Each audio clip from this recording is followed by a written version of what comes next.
नमो भगवते वासुदेवाय।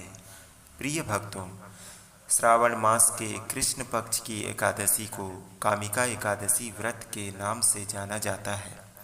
कामिका एकादशी को श्रेष्ठतम व्रतों में से एक माना जाता है। मान्यता है कि अगर आपकी कोई इच्छा लंबे समय से अधूरी है तो कामिका एकादशी का विधिवत व्रत रखकर आप भगवान के समक्ष उस कामना की पूर्ति की प्रार्थना करें। ऐसा करने से भगवान विष्णु आपकी कामना को जरूर पूरा करते हैं। ये भी माना जाता है कि कामिका एकादशी व्यक्ति के समस्त पापों का नाश करती है। कामिका एकादशी वाले दिन भगवान विष्णु के गदाधारी स्वरूप की पूजा करने का विधान है। कामिका एकादशी व्रत की विधि। कामिका एकादशी में साफ सफाई का विशेष महत्व है। व्रती व्यक्ति प्रातः स्नान आदि करके भगवान विष्णु की प्रतिमा को पंचामृत से स्नान कराएं। पंचामृत से स्नान कराने से पूर्व प्रतिमा को शुद्ध गंगा जल से स्नान कराना चाहिए। पंचामृत में दूध, दही, घी, शहद और शक्कर शामिल है। स्नान कराने के बाद भगवान को गंध, अक्षत, इंद्र जौ का प्रयोग करें और पुष्प चढ़ाएं। धूप, दीप, चंदन आदि सुगंधित पदार्थों से आरती उतारनी चाहिए। नैवेद्य का भोग लगाएं।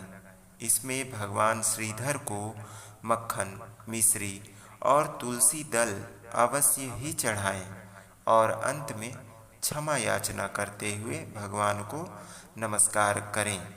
विष्णु सहस्त्र नाम पाठ का जाप, कथा, आरती अवश्य करनी चाहिए। यदि निर्जल व्रत रह सकें तो सर्वोत्तम है, अन्यथा फलाहार ले सकते हैं। रात में भगवान का ध्यान व भजन कीर्तन करें। कोशिश करें कि एकादशी की रात जागरण करें।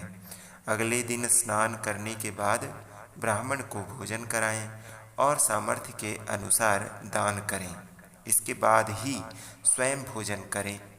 दशमी की रात से लेकर द्वादशी के दिन तक ब्रह्मचर्य का पालन करें। किसी की चुगली और निंदा न करें। प्रभु भक्ति में लीन रहें। कामिका एकादशी व्रत की कथा इस प्रकार है। कुंती पुत्र धर्मराज युधिष्ठिर कहने लगे कि हे भगवान, आषाढ़ शुक्ल देवशयनी एकादशी तथा चतुर्मासीय महात्म्य मैंने भली प्रकार से सुना। अब कृपा करके श्रावण कृष्ण एकादशी का क्या नाम है सो बताइए। श्री कृष्ण भगवान कहने लगे कि हे युधिष्ठिर, इस एकादशी की कथा एक समय स्वयं ब्रह्मा जी ने देवर्षि नारद से कही थी, वही मैं तुमसे कहता हूँ। नारद जी ने ब्रह्मा जी से पूछा था कि हे पितामह, श्रावण मास के कृष्ण पक्ष की एकादशी की कथा सुनने की मेरी इच्छा है।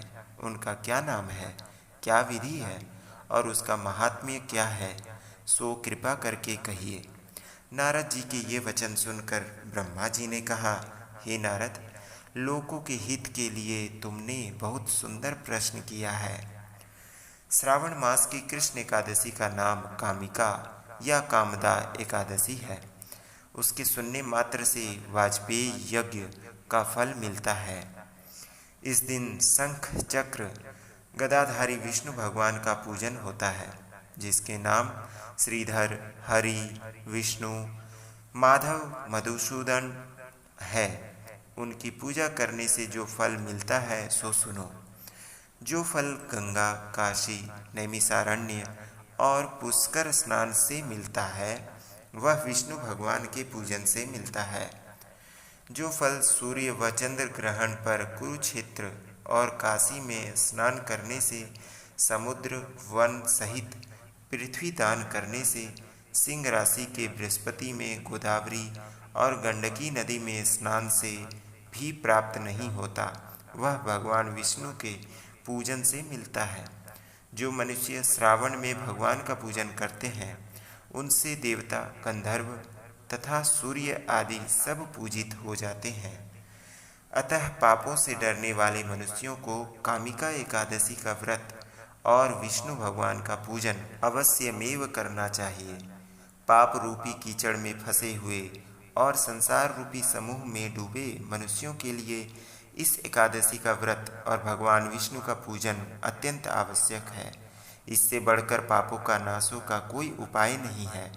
हे नारद, स्वयं भगवान ने यही कहा है कि कामिका व्रत से जीव कुयोनि को प्राप्त नहीं होता। जो मनुष्य इस एकादशी के दिन भक्तिपूर्वक तुलसी दल भगवान विष्णु को अर्पण करते हैं, वे इस संसार के समस्त पापों से दूर रहते हैं। विष्णु भगवान रत्न, मोती, मणि तथा आभूषण आदि से इतने प्रसन्न नहीं होते जितने तुलसी दल से। तुलसी दल पूजन का फल 4 भार चांदी और 1 भार स्वर्ण के दान के बराबर होता है।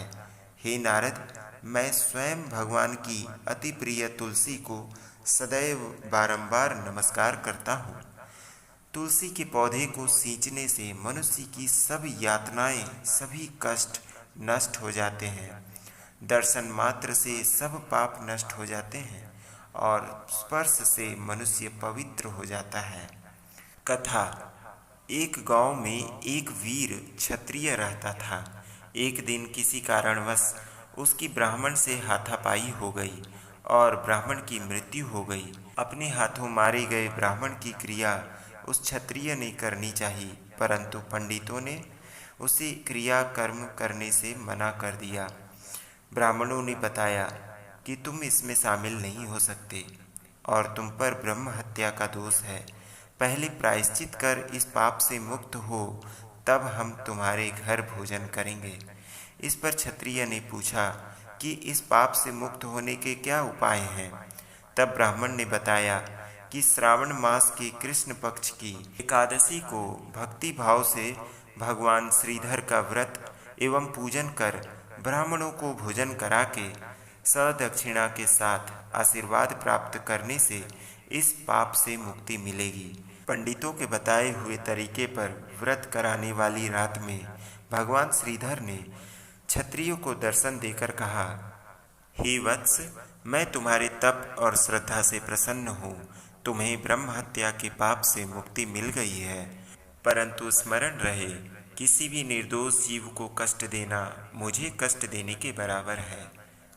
प्रिय भक्तों, कामिका एकादशी व्रत की यह कथा सर्वथा मंगलकारी और अनिष्टों का नाश करने वाली है। इस कथा को अवश्य सुनें एवं इस व्रत को अवश्य करें। धन्यवाद।